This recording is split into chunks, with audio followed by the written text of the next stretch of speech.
খাগড়াছড়ি জেলাধীন বাংলাদেশ রেশম উন্নয়ন বোর্ডের এই আগে 2022 সালের যে প্রজেক্টটি এই যে বন্ধ হয়ে যায়, এখন আপাতত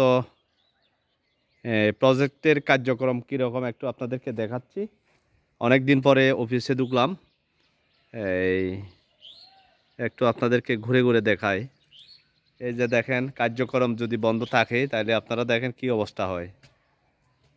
এই যে এখন উনি তো নামান হিনা স্বপ্ন কুমার তুই হিয়ত ইয়া লাউ হিহাত গরতে ও রেশম উন্নয়ন মতো বিদ্রি আয় হয়। আচ্ছা, তুই তাহলে জঙ্গল পরিষ্কার হয়ে যাচ্ছি।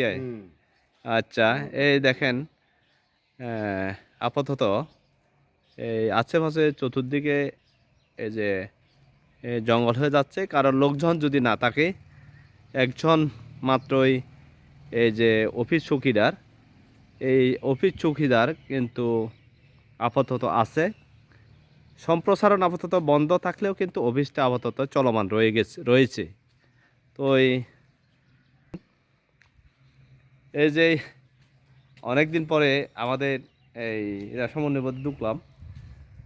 এই যে দাদাভাইও আছে, এই যে ওনার সাথে কথা বললাম। এই যে গেটের এবং এই যে সাইনবোর্ড আগে ছিল এখানে আমাদের গেটের, কিন্তু এখন পরিচয়টাও নাই আর। লোকজন যদি না থাকে, এই যে দেখেন, লোকজন যদি না থাকে তাহলে পরিচিতও নাই আর। এই দেখেন কি অবস্থা, এখন জরাজীর্ণ অবস্থায় রয়ে গেছে রেশম উন্নয়ন বোর্ড।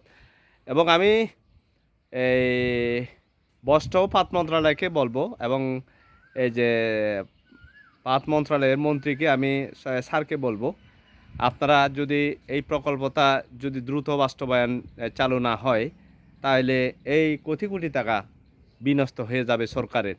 কাজে আমি বলবো এই প্রজেক্টটা অন্তত চলমান করার জন্য আমি আপনাদের কাছে এবং বাংলাদেশ রেশম উন্নয়ন বোর্ডের মহাপরিচালক কাছে এই বিনীতভাবে অনুরোধ করছি। কারণ দেখেন, আমরা হাতি হাতি পাবা করে আজকে দীর্ঘদিন যাবৎ আমরা যে এই অফিসটা যে অনেক কষ্ট করে করেছি। এখানে আমাদের পিডি মহোদয় ছিলেন, দিদি মহোদয় ছিলেন, ওনাদের এই যে সুবাদে, ওনাদের যে একটা ইয়ে ছিল, তাদের যে সহযোগিতার হাত বাড়িয়ে আমরা এই অফিসটা করতে পেরেছি। কিন্তু এখন আজকে দেখে মন একটু খারাপ হয়ে গেল, কিন্তু এখানে অফিসের কোনো আপনার সাইনবোর্ড নাই, কোনো পরিচিত নাই আর। তো এই প্রজেক্টটা অন্তত দ্রুত যদি বাস্তবায়ন হয়, অবশ্যই রেশম উন্নয়ন বোর্ড 3 পার্বত্য জেলার খাগড়াছড়ি, এক সময় 3 পার্বত্য জেলার মধ্যে খাগড়াছড়ি প্রথম স্থানে ছিল রেশম উন্নয়ন বোর্ডের এই যে প্রোডাকশনে। তো আমি আশা করব দ্রুত যেন এই প্রজেক্টটি বাস্তবায়ন করেন। আবারই দেখা হবে। আপনাদেরকে সবাই ধন্যবাদ জানিয়ে শেষ করলাম।